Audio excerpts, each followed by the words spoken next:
What's up, everybody? Welcome back to my channel. In today's video, we are going to talk about mock drafts for the 2025 fantasy football season. I will be going through a mock from the 101 position, the 105 position, and the 110 position in a 10-team PPR league. The purpose of this is for me to show you some guys that you could target at each end of the draft. A lot of times people don't really feel great about getting the 101 or the 110, getting the last pick in the first round. But in this video, the purpose is to show you that you can construct rosters a lot of different ways from each of the three main positions. If you're interested in more content like this, please subscribe to the channel for a wide variety of fantasy football content. Later this weekend, I will be doing my running back previews. In previous videos, I've also done tight ends, defense, kicker, and quarterback, as well as divisional previews. So check all that out. Check out other videos that I made in the past to include other content as well that you can see in the description below.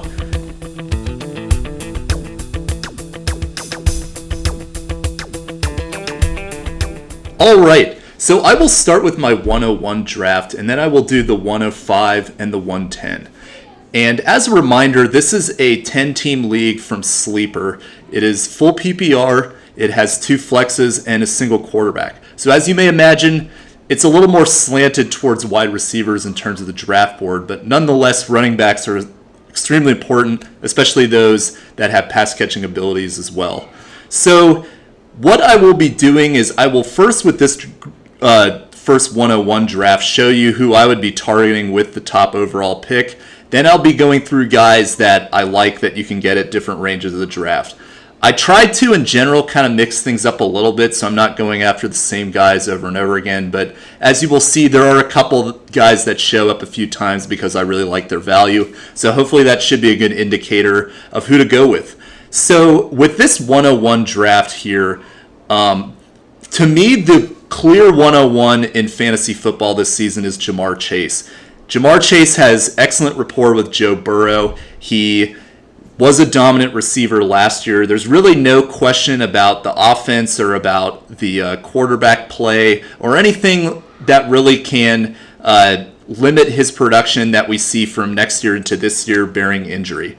Justin Jefferson is a very good second wide receiver to get, but because of the J.J. McCarthy questions, you really don't know exactly if you're going to replicate the same value that he had last year. And then with the running backs, they just get injured a little bit more. So for me personally, especially if I'm in a PPR league, I'm going to be trying to lock up an elite number 1 receiver with my first overall pick in the draft, and that is why I'm taking Ja'Marr Chase. And just as a heads up, one of the things that I've really been targeting, especially if I do have the 101 in these mock drafts, is to try to stack him with Joe Burrow, because that just magnifies Joe Burrow's value even more when you have his number 1 receiver with Chase. And when the two of them go off, it's a pretty convincing value that can lead you to a win for that week. So I want to go with that upside, try to get Joe Burrow later. But some guys that you could consider here, obviously, I really like those next 3 running backs. I would go Saquon, Bijan, and Gibbs in that particular order. This draft took Jahmyr Gibbs as the second running back, but you can kind of go at it a lot of different ways. So then it comes back around to me later. You go through the end of the first round into the second round. And ideally what I would have liked to have happened is I would like to have tried to get Drake London or A.J. Brown. I think those guys are great wide receiver value that you can get in the second round because much like Chase, they are the number 1 option on their team and by a pretty wide margin, especially with Drake London. So the two of them are wide receivers that I really like, but didn't really expect them to come around to me at the 210. Almost at 212, I'm sorry. But the guy that I really like available and the one that I ended up taking with the 210 is Josh Jacobs. To me, Josh Jacobs, because of his days with the Raiders, he kind of doesn't really have the best reception as an elite running back, but he really caught fire at the end of last season. This Green Bay offense especially is very reliant on the run game in order to set up its passing game. And as we saw late in the season, Josh Jacobs' value went up tremendously when you're in the cold in Green Bay and you have to run the ball. There's a lot of injury question marks in the running backs behind him as well. So as a result, I think Josh Jacobs is going to get tremendous volume. He's great around the goal line for this team, and I think that he's one of the better running backs that I can get, especially at this range. I like him a little bit more than Chase Brown. To me, Jonathan Taylor and Kyron Williams have a little bit of question marks because of the quarterback play that's going on there on both those teams, but Josh Jacobs, happy to get him at 210. And then 301, this is a guy that you'll see quite a lot on my mocks because I really like this guy, Jackson Smith and Jigba. To me, he was the number 9 receiver last year, and he started slowly in September. So really came on in the second half of the season. And in my opinion, you can almost make an argument that they're upgrading at quarterback by going from Geno to Sam Darnold. I know that it's not really the popular opinion right now, but Sam Darnold was very effective in his time in Minnesota and very good at getting Justin Jefferson and Jordan Addison set up for success. After JSN, there's a little bit of a question mark of who the number 2 will be. It's projected to be Cooper Kupp, but Torrey Horton is playing very well too, and you have MVS around as well. But I think it's pretty clearly JSN as the top receiver on this team, and getting him in the early third is excellent value for me. So that is why I'm taking JSN with my 301 pick. I did put some consideration into Tyreek Hill because I think that is tremendous upside, but just all the stuff you're hearing out of the Dolphins camp, you don't know what Tua's health is going to look like. Tyreek has got some injuries going on himself. So because of that, I think it's a little bit too risky. I would prefer JSN at this point in the draft. So it comes all the way back around to me, and I was very surprised that Joe Burrow made it. So when Joe Burrow became available in this draft and I saw that he was there sitting for me to stack with Jamar Chase, that was pretty clearly my 4th round pick. As I mentioned earlier, getting that Burrow-Chase stack is one of the best stacks that you can get to pair a wide receiver and a quarterback, if you're not familiar with that. And I had to make sure I locked that up as my quarterback, so I got my target. There's some real question as if Jalen Hurts or Joe Burrow is available, what would you do if you also have Jamar Chase? I would probably lean going Hurts because of Hurts' rushing upside over Joe Burrow, but I really can't argue with you either way if perhaps both of them were available and you're trying to figure out who to pair with Chase. And then my next running back, and this guy is probably not going to be available at this point in the draft in a couple weeks because Najee Harris is dealing with an eye injury right now. We don't know if he's going to play. It's Amari and Hampton at the 501. And this is, again, another guy that I was thrilled to get here at this point in the draft. Lock up my second running back. So at this point, I'm pretty happy with my team. I have Jamar Chase and JSN as my 2 receivers. Those guys are both number 1 receivers on their teams respectively. Burrow at quarterback, and then Josh Jacobs and Hampton for the upside play at RB2. So pretty happy with how this draft has turned out for me so far at the 101. Comes around to me again. There were some running backs that I was interested in trying to get a little bit later, like David Montgomery, Chuba Hubbard. Travion Henderson would have been interesting as a 3rd running back as well. Other wide receivers that I liked in terms of Zay Flowers, Cortland Sutton, that I was kind of hoping got back around but didn't quite make it. And the one that I decided to go with here with the first pick, and this one is a little bit more upside to me, is Teteroa McMillan. This guy, again, when I target wide receivers, I'm trying to find guys that will be the number 1 on their offense, and I think that T-Mac has a great opportunity here to step in as the number 1 receiver on the Carolina Panthers. We didn't really see much from Xavier Legette when he had that opportunity last year, and Adam Thielen, although he is great, especially in PPR, getting up there in age, and Teteroa McMillan, top 10 draft pick, I think that this is a great situation for him, and I'm happy to get him here in the 6th round. Some question of whether or not you take T-Mac or Travis Hunter, and for me, I think Travis Hunter could be great as well, but for me personally, I just don't really know what his fantasy output is going to look like if he's going to be playing both ways. So I would just prefer to go with the guy that I know is going to be a full-time wide receiver and is the number 1 on that team, because Brian Thomas is still the number 1 in Jacksonville. So I went with T-Mac here. And then you'll see a lot of this guy as well, because I really love Calvin Ridley. in the 7th round, and I went with him here as my 7th pick, even though he was quite a bit later on the draft board, because I feel that Calvin Ridley, you look at the formula here, and this is exactly to me what Terry McLaurin was last year. A wide receiver that is the team's number one, but we have a rookie quarterback. We don't know what that's going to look like. And Calvin Ridley in that first preseason game was the clear target for Cam Ward. And Cam Ward, if he lives up to his potential, and it's really slept on quite a bit for a number one draft pick, I think that Calvin Ridley could be the clear centerpiece of this offense. Brian Callahan, great offensive-minded coach in Cincinnati. I think he will find ways to set Cam Ward up for success with Calvin Ridley. And like I said, this could be Terry McLaurin 2.0 from 2024 repeating this season, and I like to get him here as my 4th receiver. I feel really happy with my receiving core right now. So at this point in the draft, I'm going to be focusing on trying to beef up the running game, because I really feel that with these 4 receivers filling up the 2 flex spots and the 2 starting receiver roles, I'm pretty much set. I'm going to be looking at, obviously you do want to try to build some depth later on, but I think the focus for me is trying to get some running backs to try to fill the void, as well as a good tight end. There's some argument that you could have taken Mark Andrews here over Calvin Ridley. That's something that I did put some thought into, as well as Tony Pollard on his own team. But ultimately, I think that because this is full PPR, you're trying to find a guy that's going to get the greatest target share on his team, and I think that in terms of the receiving game, that will be Calvin Ridley.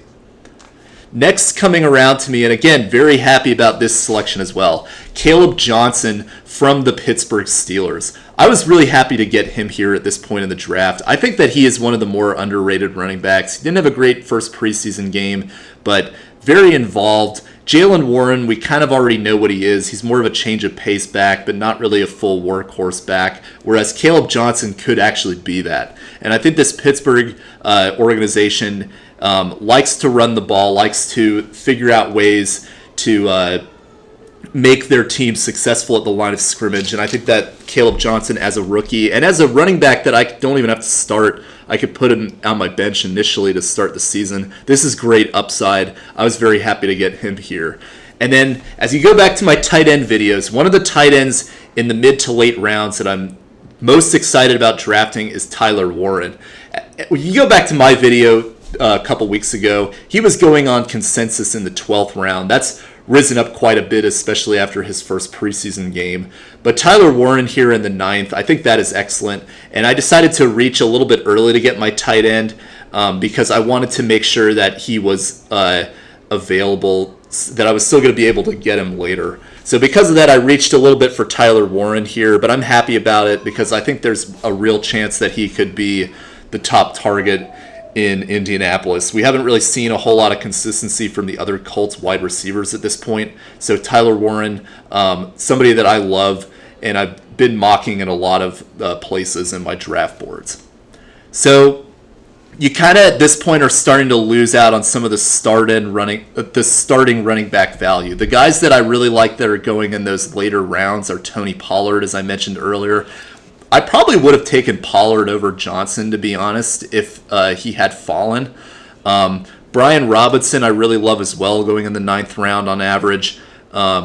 Travis Etienne, you'll see me talk about him later on. So by the time it comes back around to me, a lot of the receivers in this range I'm not super thrilled about, so I'm kind of glad that some of these guys went off the board, like Jaden Reed, Jawan Jennings, Roma Dunze, guys like that. So that was kind of nice to get some of those guys out of the way for me. A running back that I think is really being slept on a lot is J.K. Dobbins. So R.J. Harvey is the big name in Denver right now, and he's been rising up mock drafts as well in fantasy football, going in the 7th round in this mock. But I really like J.K. Dobbins because I think that Sean Payton is still going to run a committee, and I think J.K. Dobbins, as the experienced running back, is going to get a lot of early season touches. So if I'm looking at a guy that I think will give me early production, because I think Caleb Johnson is a little bit more late production type of guy, I'm going to pair him with J.K. Dobbins as a running back that I think will be very good for me early and potentially could be a starter for me as well. And then this is more of an upside play as well.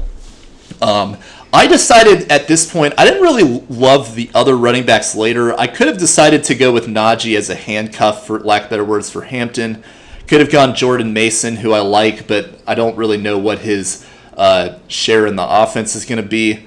So I decided to go with Javonte Williams as an upside play. And I generally have not liked Javonte Williams, but I do feel like in Dallas he does have a good opportunity to potentially step in as the number one running back on this team. He was pretty effective with Denver last year at times, also very inconsistent at times. But with a good offensive line infrastructure, CeeDee Lamb, Dak, etc., the hope is that this could really be a breakout candidate. And getting him in the 11th round is not bad value because I already have 4 other running backs ahead of him. I could see what happens, and hopefully it can turn into something for me. Later on in the draft, you start to see more tight ends going. The ones that I really wanted to fall to me at this point in the 12th round that did not make it was Keon Coleman at wide receiver and the Denver Broncos defense. So that was a little bit disappointing to me to not get Denver Broncos. And honestly, it may have been a good argument of whether or not to take Denver over Javonte Williams there in the 11th because I really like that Broncos defense, as you can check out in that defense video I made. So just keep that in mind too.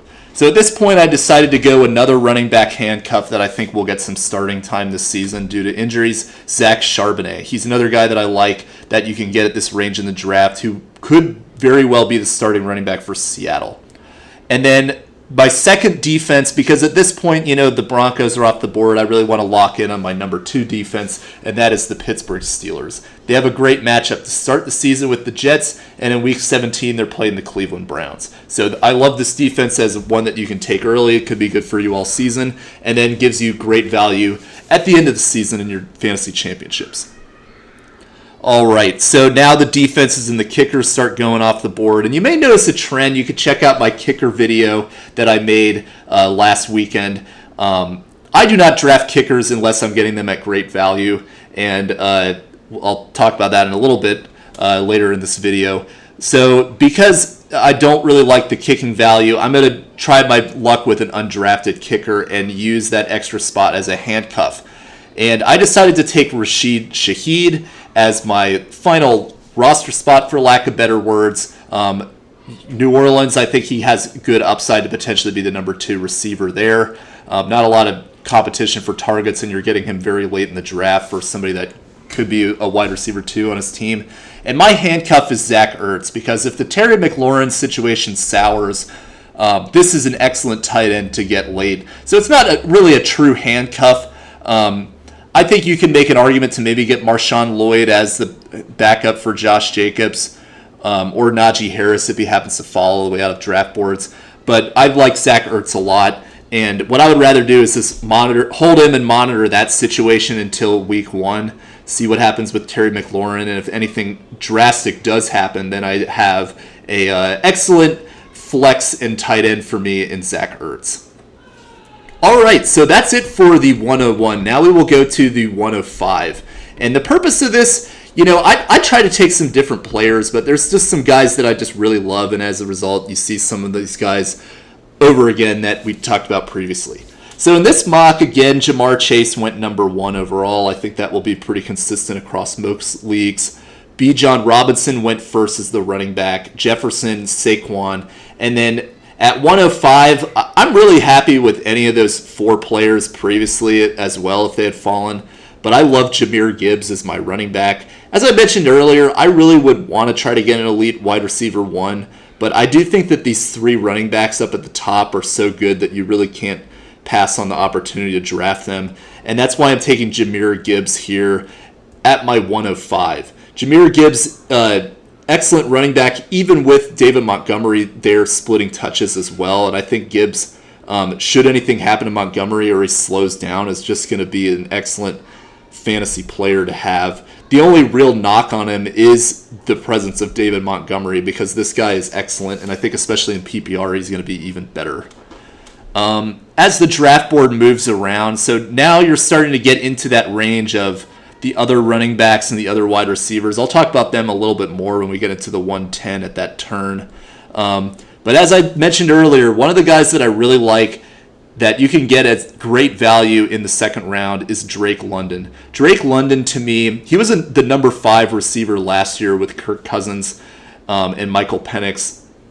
And you had that quarterback fiasco that was kind of going on there last season in Atlanta for the ending stretch of the season. But he gets a full season now with Penix. Darnell Mooney is dealing with shoulder injuries, and Kyle Pitts is unreliable. So this, to me, sets up Drake London to clearly be a number 1 receiver with a ton of upside, a ton of volume share. I think he's one of the best picks that you can get at this point in the second round. I'm really happy that he landed here to me. Some consideration was to A.J. Brown as well, but because A.J. Brown's dealing with some injuries, I put him a little bit lower than Drake London, but very similar situation. And you can get another good stack there with Jalen Hurts should he fall to me. Then later on, I said I'd try not to repeat players, but JSN going all the way at this point into the 305. I took him again. Love his value. I think that's if he falls to 305, I'd be very thrilled about that as well. So it comes back around. A lot of good running backs went off the board that I really like. I really like Chase Brown. I really like James Cook. I think James Cook, especially now that he's signed his contract, is going to rise quite a bit in sleeper over the next couple days. So a little bit bummed out that I didn't get those guys. Interestingly, Joe Burrow went higher in this mock. He went up in the early 4th. The other mock, you remember, he fell all the way to me in 412, so that was kind of an interesting development. And Jalen Hurts is available. And, there's a lot of guys that I like here that I could have gone with. I could have decided to go third receiver with either Terry McLaurin or Marvin Harrison. I think both those guys would be great as a third receiver. I really like both Kamara and Omarion Hampton, and I really like Kittle. So you're in a good position at this point in the draft to get a lot of very valuable players. But I decided to go with Jalen Hurts just because I wanted to lock up that good quarterback value for me at that point in the draft. And I had an idea for a stack later on that I might like, which I will talk about in a little bit. If you're looking at this at YouTube, then you can kind of see, you can see it right on the screen. But I'm just going to tell you that there's some good stacks you can set up with Jalen Hurts. So none of those guys that I really liked fell to me in the 5th round, unfortunately. But I do want to bring up another receiver that I have not talked about on this video. Much like the Calvin Ridleys, the Zay Flowers, guys like that, you're getting Courtland Sutton in the 5th round at excellent value. This is a guy that's going to be the number 1 wide receiver on his team. I think that he would be another guy that I would definitely want to target late to lock up that 3rd wide receiver on my team, or 2nd wide receiver if you decide to lock up 2 running backs. But Courtland Sutton to me is one of the better receiver values that you can get. I like him a lot more than some of the guys going in this range, like DJ Moore, like Rashee Rice, like Devontae Adams, because I feel that all those guys, you don't really know if they're going to be the number 1 wide receiver on that team. But Courtland Sutton, you have a pretty clear idea that this is the locked-in number 1 for a very good quarterback in Bo Nix. So because of that, Courtland Sutton, very happy to have him here in the 5th round. And I've decided to kind of go a little bit light on running backs in this draft. I've taken 3 wide receivers early. Try to get some good running back value later, especially since I have Gibbs early on. So generally, as you may notice here, if I get a running back early, I really try to go heavy on receivers in the early rounds after that, like 2nd to 5th round. Try to get a lot of good receivers, and then you can get some great running back value later on. I kind of go with a little bit more running backs in those early rounds, though, if I do not have one of those elite guys. So just to kind of give you some perspective on some philosophy changes that I have when you go into these later parts. Depending on who you take in the 1st round, it kind of alters your strategy a little bit for later rounds in the draft. All right, so again, the one that I really wanted to get was David Montgomery, because I just wanted to try to see if I could lock in that Detroit backfield. Didn't happen for me, unfortunately. I did put some thought into some of the next guys on the board, like Travion Henderson, who looked good in his 1st game, and RJ Harvey. But to me, what I decided to do, more of an upside play here, is to go with Devonta Smith. And the reason I took him is because of Jalen Hurts. I'm generally not drafting Devonta Smith in general for my fantasy drafts because much like some of the other guys I've talked about, he's not the number one on his own team. But he does give you some elite upside when he goes off. He does kind of burn you sometimes. But if you're talking about him as a fourth wide receiver on a team with three guys that are already clear target leaders on their team, the combination of Hurts and Smith in a game where the Eagles offense is really cooking is going to give me some great upside. So I decided to take him here with my second flex.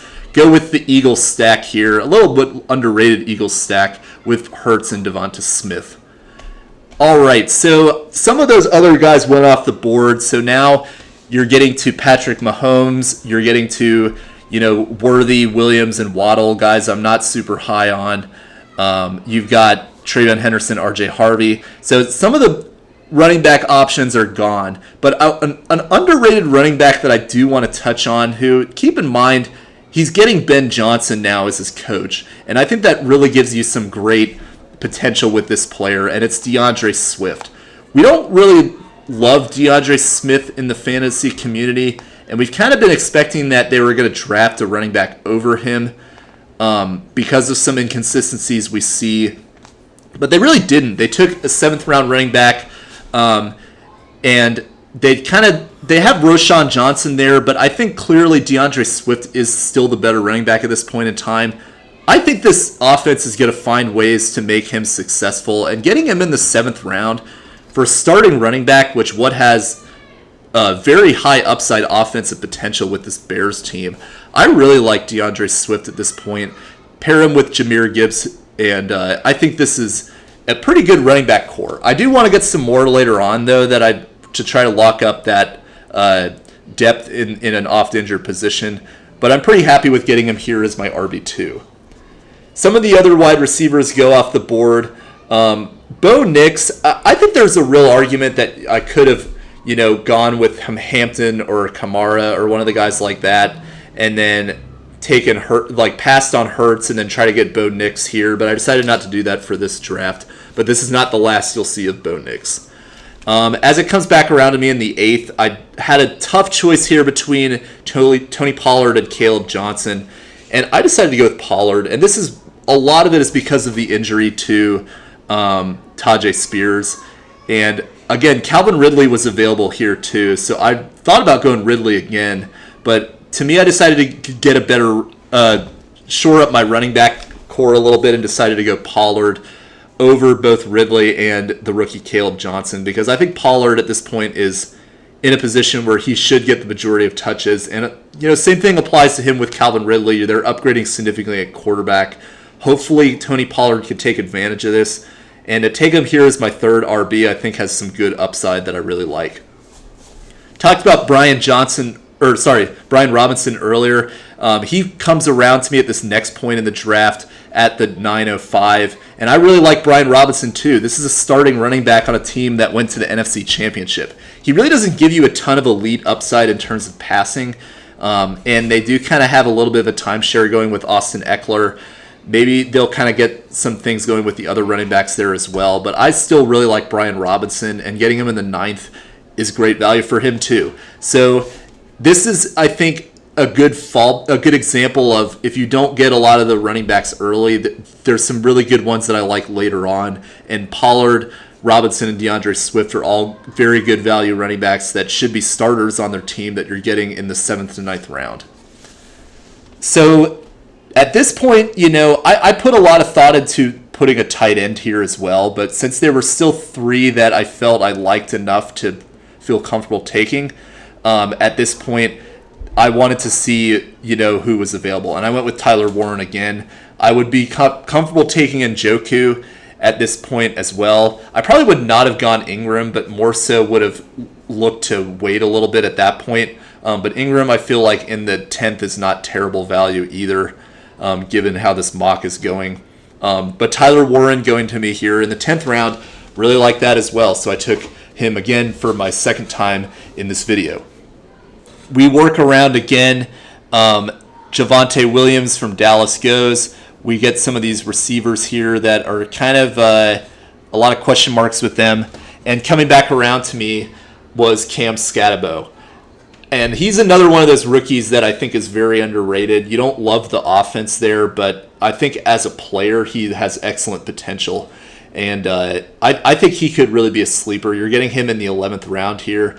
I would be happy to take him, see what happens on my bench. And I think that he's going to be pretty good by the end of the season. Though we have a couple more tight ends going here. We've got Kincaid, Loveland, Pitts, and Kraft. Brock Purdy also goes off the board. Not a lot of running backs and receivers. And thankfully, the one that I really like, I talked about him in my last mock, was Keon Coleman. He fell to me here at the 1206. Really like this guy because to me at this point in the draft, you're looking at receivers that are young and have potential to step up as the number one wide receiver on their team. And the one guy that I think really stands out that can do that is Keon Coleman. He didn't have a super productive rookie season, but this team lost Mac Hollins, who was kind of their possession guy late down in the stretch last season. The rest of the receiving core is more of slot players like Khalil Shakir, Josh Palmer, guys like that. But the one that I think could really be the go up and get it type guy is Keon Coleman. And I think this really gives you some great value to pair him with Josh Allen on this Bills offense, but all the way in the 12th round. So he's my 5th wide receiver, and I think there's a real possibility that he moves up into the starting flex position later on in the season. And you're getting him with very little to no value. Very little to no cost, excuse me. Getting him in the 12th round, it's really, it's a very high reward, low risk play here.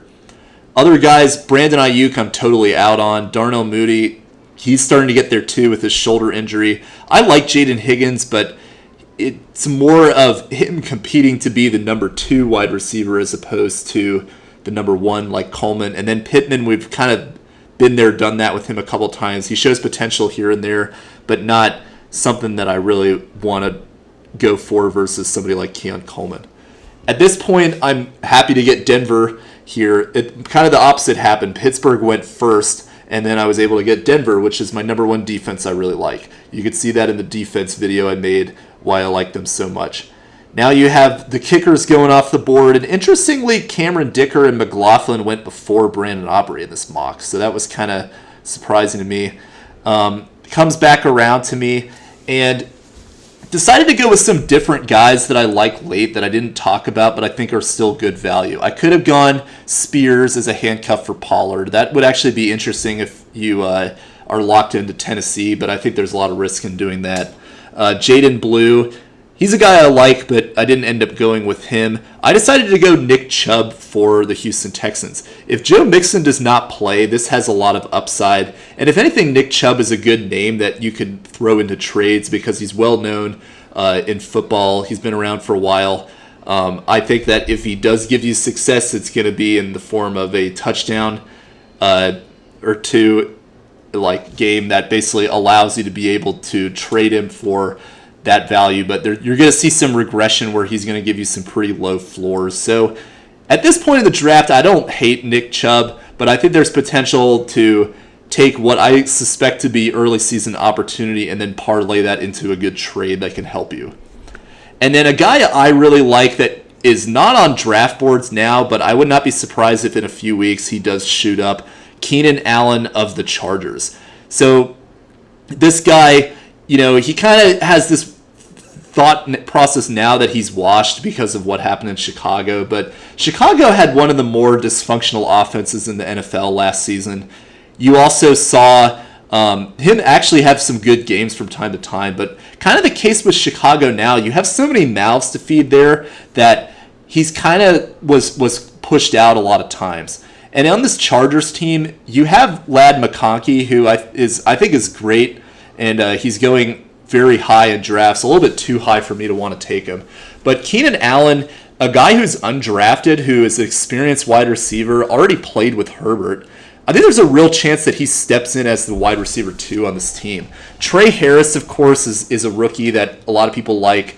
Quentin Johnson there as well, but generally going undrafted. But Keenan Allen, I think, has the best actual chance of being productive from day one, because we've seen it with him for years. And I think there's a good chance taking him here in the 15th. I would rather go with Keenan Allen and see what happens than taking a kicker at this time. See kind of how things develop with the preseason as it remains, and then take a kicker later on. All right, now we will go to our last mock in this video, which is the 110. A lot of people are scared of this 110 turn because they don't like going last, but you can really get some great value here. A lot of people argue it's one of the best places to draft. I personally don't feel that way. I like drafting somewhere in the middle, like around the 105 personally, but still some great players you can get here as we'll go through. So at this point, you get a lot of great running backs going early. You got all those guys I talked about previously. You've got Genty and Henry are both guys that I like. But now you've kind of passed on a lot of the receivers, interestingly, which I haven't seen a lot. Puka Nacua, Malik Neighbors, and Brian Thomas are all arguably wide receivers that should go in the first round. But I decided to go with Nico Collins. Much like the guys I've talked about with Drake London, A.J. Brown, this guy is going to be the number one target on his team by quite a lot. And although you could say the same thing about Malik Neighbors, about Puka Nacua, we don't really know what those teams' quarterback situation is going to look like, how productive it's going to be. And then Brian Thomas, I do like him, but I think the introduction of Travis Hunter, and then again, Trevor Lawrence is not always super consistent. I felt the best about Nico Collins as the number one for C.J. Stroud, going here with the 110. I think this is a great wide receiver that you can get at this turn that I really like. And then this player to me, Christian McCaffrey. So I think there's a lot of arguments that you can go with some other guys over McCaffrey because of his injury history. Achane is up there in conversation. If Genty or Henry fall, I think you can make a real argument for either of those guys instead of Christian McCaffrey, or even if Amon-Ra St. Brown fell. But I think the way this particular mock fell, getting Christian McCaffrey here at the 201, he's one of the highest upside players that you can get at this point of the draft. And if he stays healthy, I mean, this could really be a championship-winning pick right here to get him in the first pick in the second round. This San Francisco team is pretty barren right now due to injuries other than McCaffrey and Kittle. Pearsall is unproven. Demarcus Robinson, been around for a while, hasn't really been super productive. So I think Christian McCaffrey is going to be heavily involved once again and would be a great pick here with the first pick in the second round. And then, you know, I hate taking this player 3 times, but the way this particular mock fell, Jackson Smith-Njigba, who's actually, you know, I'm not reaching for him in these things. His average consensus pick taken is around 301. And he fell all the way to 310 in this one, so I was thrilled to get him again. Don't really need to talk about him much more than I already have, but I was happy to get him there. I put a lot of thought into this 401 pick because there's some guys that I really like that I passed on. I really like Garrett Wilson for much of the same reasons as the other receivers, number one target on his team, Terry McLaurin, Jaden Daniels, Jalen Hurts, Marvin Harrison. I think those are all good picks that you could take there, but I decided to go with Chase Brown. He, to me, is one of the more underrated running backs, and he was a top 10 running back for the second half of the season last season once Zach Moss got hurt and he really took over that backfield. I think that there's really nothing that suggests that he will slow down. I don't think Samaje Perine will really threaten his touches too much. Great pick here, and I'm happy to get him as my 401. I think that he's one of the better running backs that I've been trying to target in this 3-4 turn range and early third as well. So a couple players go off the boards. We start to see the rest of the elite quarterbacks go off. Not really a great stack that I love here among the guys that I've taken those, so I'm kind of comfortable with bypassing them in this particular one. Sutton was the guy that I would have wanted to probably take here, but Zay Flowers, to me, very similar situation, getting him at 5'10". There's a lot of great fifth-round receivers here, as I've outlined. 5th to 7th round, you're really getting some great sleepers with some of these wide receivers here, and I think Zay Flowers is another one of those guys that I haven't really touched on a lot.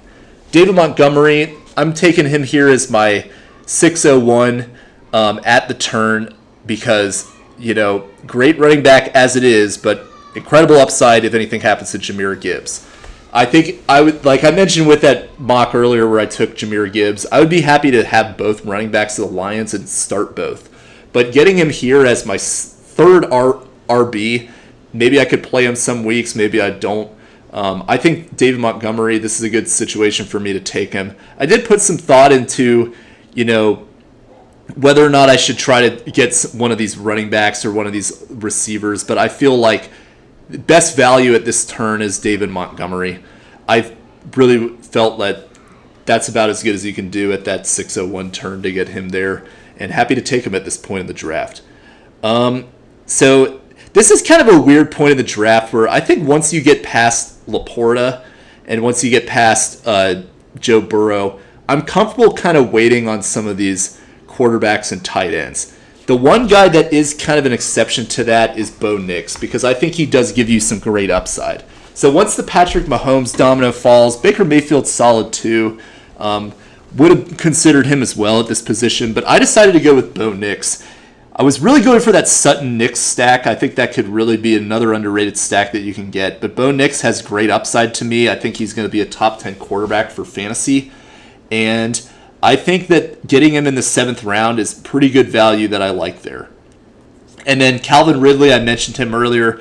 Again, getting him as a 4th receiver here is great value in the beginning of the 8th round. So I'm thrilled to get him here once again, and he comes off the board once again for me. So I hope you see a trend of the guys that I'm taking multiple times are the guys that I really like for fantasy this season.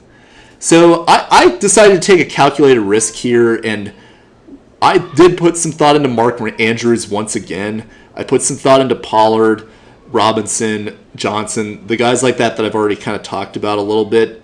Don't really love a lot of the receivers going in this range other than Calvin Ridley, for one. And then two, there were a lot of tight ends that I felt comfortable taking, such as Andrews, Warren, or Njoku later on. So both Andrews and Warren went in the 9th round. So by the time it got around to me, I settled on David Njoku. This is another tight end that I like. I haven't really talked about him a lot, but he should get a lot of targets in Cleveland too. And it kind of remains to be seen what their quarterback situation looks like. Right now it's trending Shador, but we'll see how things look at the end of preseason. Still, David Njoku should be heavily involved. And then at this point, a lot of the running backs, you don't have a ton of upside, but I want to bring up Travis Etienne as a guy that I would be targeting at this point with the 10-01, because I think that he still has a ton of upside. And you look at Liam Cohen and what he did with the Bucs, he really brought out a lot from Bucky Irving, who is kind of a similar prototype of running back as Travis Etienne. There's a chance that this could really be a bust, and you see more Tank Bigsby, Bashul Tutin instead of Travis Etienne, but you're going off his 2023 numbers. He was a first-round graded running back that gave you elite value. I think Etienne, getting him here in the 10th round, you don't really have guys that give you upside like that at this range in the draft. And I'm happy to take him here, stash him on my bench, see what happens. Not really costing me too much if it doesn't work out. Though draft moves its way around, I think you could have made a case for Kyler Murray at this point too. He's fallen quite a bit based on his first preseason game and that throw. So getting him here in the 10th is pretty solid. A couple of these running backs that I've already mentioned I like.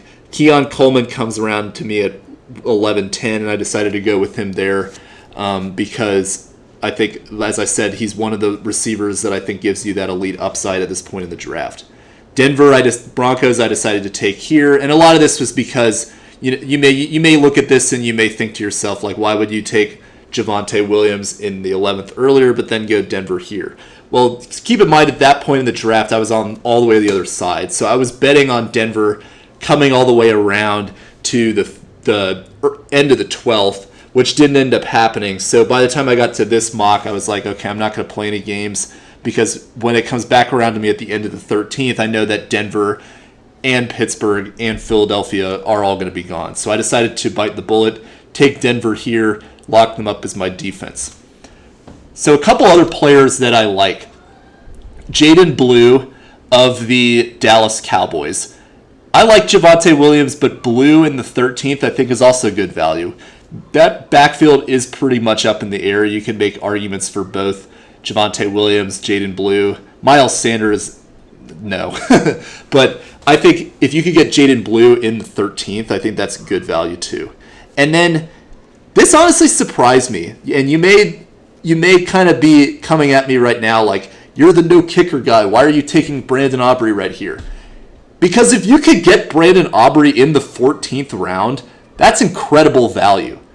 So if he's available for me here, then I'm going to take Brandon Aubrey because he's the best kicker. He's been over 180 points scored at that position for the past 2 seasons. If you can get him in the 14th round, but I'm telling you, you will not be able to get him in the 14th round. Somebody will take him probably in the 7th round. So I take him here at this point in the draft to just show you that like this is a good valued position to take an elite kicker if you're getting him at that 13-14 turn. But it's not realistically going to happen that way. I think sleeper right now, the way they have all these kickers going in the last 2 rounds, that's how every fantasy football draft should go. And I think at this point, it would be good to skip the last pick and take that elite kicker instead of taking him with the very last pick. But it's not going to happen that way. This is a very rare situation where I would take Brandon Aubrey in the 14th. Now all the other kickers start going off the board and the other defenses, etc. And then it comes back around to Isaac Guerendo, who we've seen Christian McCaffrey's injury history. You want to make sure you have his handcuff.